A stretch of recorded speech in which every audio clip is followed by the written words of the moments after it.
Welcome back to Tip of the Spear with your Missoula County Commissioners. I'm Commissioner Dave Strohmaier. I'm joined by Commissioner Josh Slotnick.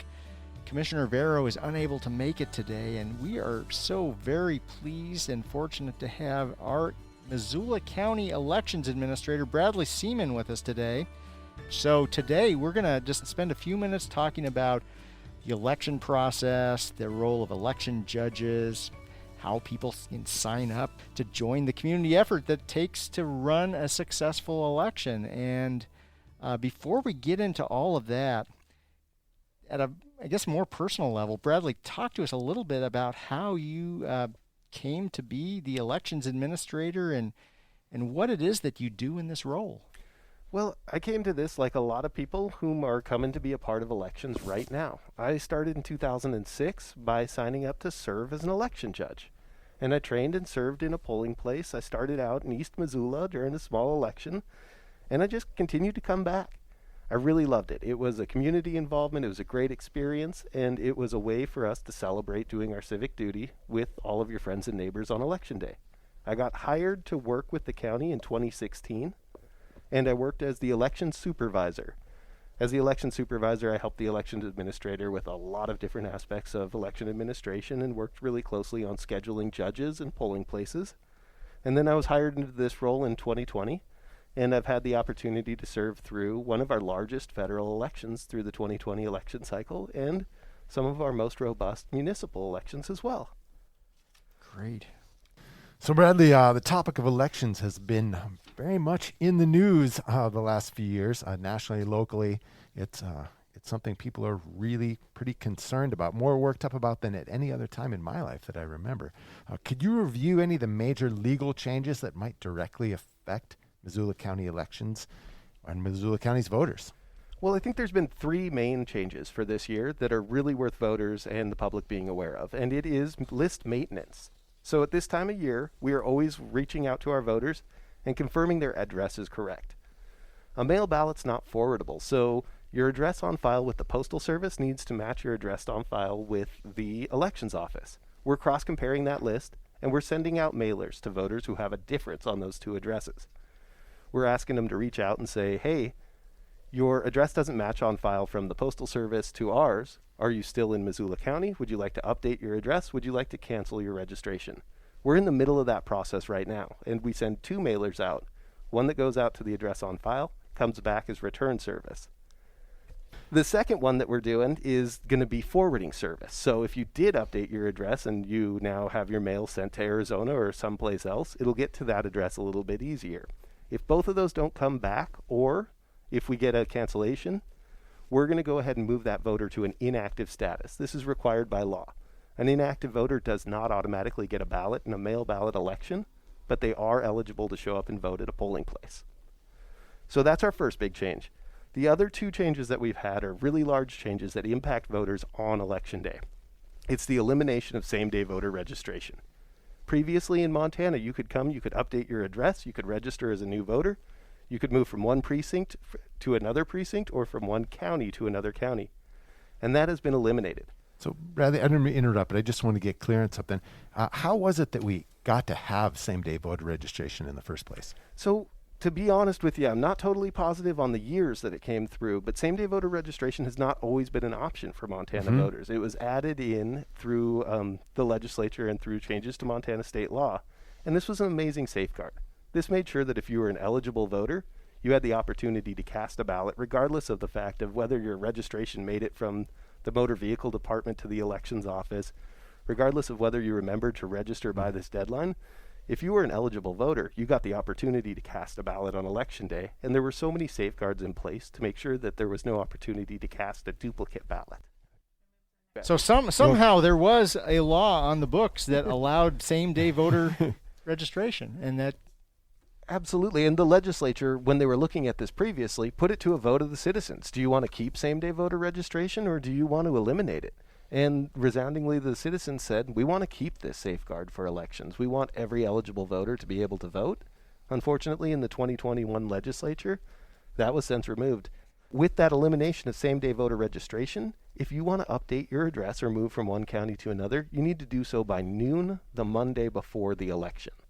So your last opportunity to make a change to your voter registration is noon the Monday before the election. So June 6th for the June 7th primary. And I did have one more area that was critically important. So changes to the ID you show at a polling place when you go to vote. In the past, you used to be able to use any government ID that had your name and your photo on there. You could also use a non-governmental ID, like your student ID, your Grizz card, your Costco card, something that had your name and photo. Now there are 6 specific government-issued IDs that you can use, which all have your name and photo. If you don't have one of those, you can use something like your student ID or your Costco card, but you also need an additional set of documentation to back that up, like a bank statement, utility bill, paycheck, or your car registration. That's going to be critical to making sure that voters can vote effectively at the polling place on election day. Good to know. So one thing that is a big concern of ours, Bradley, is what we see as the unfounded allegations of problems with voter integrity, elections integrity here in Missoula County. What's your response to that? Well, I think it's an area about education, and I think that's the most important thing we can do is start talking about where, what, when, why, how. And there was a group that did a public records request. Anybody can do a public records request, and they did one in last January. They wanted to count the affirmation or the signature envelopes from the 2020 election. When they came in as stewards of public records, we offered them the opportunity to review these records. We presented them the records, and they did a count. Their count didn't have a process established for it, so there was no uniform check between the different people doing the request. Their count also didn't have a double check to it. In elections, we check, double check, triple check, and then certify all of our results. So this was a single hand count of the affirmation envelopes, and they said that they counted a number of envelopes that was not the same as the number of ballots that we accepted for the election. Now there's another group, which is the Republican Central Committee, which has made a similar request, and as stewards of public records, we'll always fulfill a public records request, as we're required to. And it's not a recount, it's not an audit of the election, it's a public records request asking to count the affirmation envelopes. And what are the affirmation envelopes? So this is what you sign when you return your ballot back in. So this is important because an affirmation envelope is not the exact same thing as a receipt for a ballot. Not every ballot that we receive has an affirmation envelope, and not every ballot affirmation envelope we receive has a ballot inside it. So can you unpack that a little bit? What's an example of a ballot that wouldn't have an envelope, or an example of an envelope that wouldn't have a ballot? You bet. So we have over 600 people who vote overseas. They do this electronically, and so there is no envelope for those voters. They instead sign an affirmation form and submit that back with their ballot. They don't have the same signature envelope that you might be used to if you voted in the municipal election last year. In addition to that, we have other voters who may be working to save postage and put both of their and their partner's ballot in the same envelope. Since we can't say for sure whose ballot was whose, we have to reject that one. So that might be an example of a ballot that we have an affirmation envelope and didn't count a ballot. And you didn't count 2 ballots in that case. In that case, we'd record it in as one that we got, but we wouldn't count it, and so then there would be one more affirmation envelope than vote that we had received. Right. So is there any value to counting affirmation envelopes? Well, I think that if you're looking for something as a large-scale discrepancy, it would be an okay way to start this process. However, they're not a record. They're not a receipt of a ballot being cast. The true record and all of your safe votes from the 2020 election are sealed and stored. In order to open those sealed records, you must show merit to a court to say, hey, we think that there's been something wrong with this election. We counted our affirmation envelope, so we've come up with a discrepancy. And so there's a clear process in state law that you can go through to contest an election. And we invited these records requesters that if they felt there was merit behind their allegation of missing envelopes, to follow this legal process, so that we could show to everybody that their vote was safe and secure. They didn't do this process, and the timeline has since expired. It's 1 year after the election. I want to be clear. We did invite them. Absolutely. We made sure to remind them directly before the deadline that it was coming up. Because it sure would answer a lot of questions if they had said, yeah, we would love to take you up on that. We'll have a judge open up all these records, and then we can do a real clear, an actual recount. But that never happened. That didn't happen. Felt like a broken record saying, please, this is the legal process you must follow. This is the deadline, and we encourage you to do this if you feel there's merit behind your claims. Makes me think that they didn't feel there was merit behind their claims.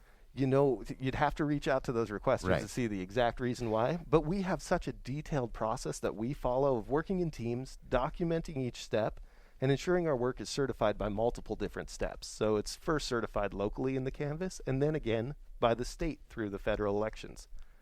In addition to that, we also did a post-election audit and confirmed the number of ballots voted were the same as the number reported, and that those races that we counted all matched the reports from the machine. Well, and in fact, the Board of County Commissioners is involved in certifying elections, and I think we've gotten a firsthand look at just the rigor that you bring to conducting these elections, which is truly impressive, and I think Missoula has set the gold standard for how to pull these things off in a manner that ensures integrity. Absolutely. We work really hard to be as accurate as humanly possible, but we're humans. So we make mistakes, but we don't hide those mistakes. We admit it, we show them through this canvas process, and we work hard to make sure that everybody knows exactly what happened in the election through a 100% transparent process.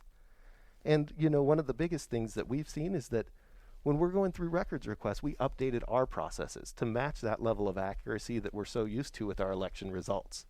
So when we have a future records request, we count out every single one of those records that are requested. So for the second affirmation envelope count, we'll be counting those out, cross-confirming that count, allowing the requester to do with them as they feel, and then counting all of those records back in to maintain custody. That process is closer to our elections process. It doesn't utilize the lists reported from the Secretary of State's database, but it is a lot more accurate, and we'll at least have a number that we can both agree on after the end of the request. One other thing to cover about this request is that we've got some big statutory deadlines. We just talked about our upcoming election judge training. We also just talked about our list maintenance that we're doing, where we're sending out multiple mailings to voters. In order to accommodate this records request and the accuracy that we've all come to know from our office, we're going to be scheduling this process likely for after the election judge training. Great. Slight shift in topic, Bradley, to look ahead to what's coming down the pike. There will be a spring special district election. Maybe take just a few minutes to explain what this is all about, what's going to be on the ballot, why those positions are important to the county. So talk to us about what lies ahead of us here. You bet. So we've got a very exciting spring election cycle coming up. We always have in May our school and special district elections. These are for your local school board, so the people whom are helping make decisions at the schools. And special districts cover a wide variety from water and sewer districts to community councils to fire boards. And each of these different groups are so critical to helping make sure that we can, as citizens, help guide the choices and decisions made within our community, or help make recommendations to the commission to make sure that all of our citizens' voices are heard. So that's our first election coming up, and it's always by mail ballot.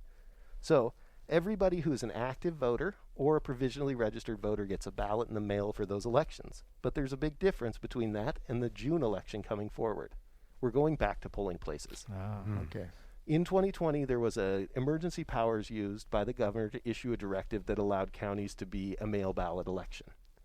The last legislature removed the governor's abilities to use those executive powers. So without a special session of the legislature all coming together to ask for this to be mail ballot, we're going to have a polling place election. And so we're gearing up and preparing for this. Will it be the same number of polling places, or how will the array of polling places look differently? So Missoula County is very unique. We have 85% of our voters who choose to vote via a mail ballot in every single election. Then we also have the highest number of polling places out of any county in the state of Montana, with 28 different polling places. Wow. We're right now meeting with our school districts and our other areas that help, fire stations, other places that help serve, to confirm those for the 2022 cycle. But we're gearing up and preparing for a full polling place election. With a polling place election, those 85% of voters who choose to vote absentee will still get a ballot in the mail, but those who did not specifically request it will be eligible to go to their polling place and vote on election day. Bradley, do you expect a change in the past from sort of the before times of before COVID and the ratio of absentee mail-in ballot folks to polling place people, now that people have a choice once again, but we've kind of gotten the habit a little bit of doing mail-in ballots? What's your prediction on how those numbers are going to break down? Well, we've seen a steady increase in the number of people who choose to vote by mail. There's a lot of different reasons for that, but the number one thing that we hear about anecdotally is it fits my life better. I have more time to make an informed decision, and it's easier to vote. Missoula County is very unique. We utilize prepaid postage on all of our mail-in ballots, so that's increased the number of people whom are opting to vote by mail. And while we do still have polling place elections to help make sure that everybody gets to vote in the way that they feel most comfortable with, I expect our numbers to remain the same as they have been in the past, if not go up, due to the way that we help provide services with that prepaid postage. And we surveyed our voters, and 90% of our voters felt confident that their mail ballot was counted as it should be. That's far bucking the trend nationally. Yeah.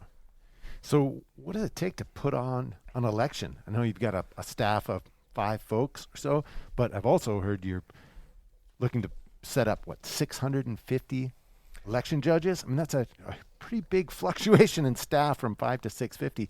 How do you pull that off? 2 things. We've got a great team, and we've got a community that comes together to support elections. That's critical. As we're reaching out, we've far exceeded our 650 goal. That's our minimum goal we'd need to run a successful election day. That helps us offer split shifts and make sure that all of our different positions are covered well. Knowing that we're going to be having a polling place election, knowing we may still be in the middle of a pandemic, we want to train in additional well-trained judges who could sub in case somebody has to call out sick. So we've got over 650 people signed up right now. Our goal is to get to 800, and we're cruising right up towards that number. So it takes a community that comes together to train. It takes a fantastic staff who can help manage, schedule, and get all of these people together so that they know what to do on election day and that the service that voters receive is the level we've come to expect. In addition to that, we go through training, and that's done before the primary election on even-numbered years. And that's really what we're coming into right now.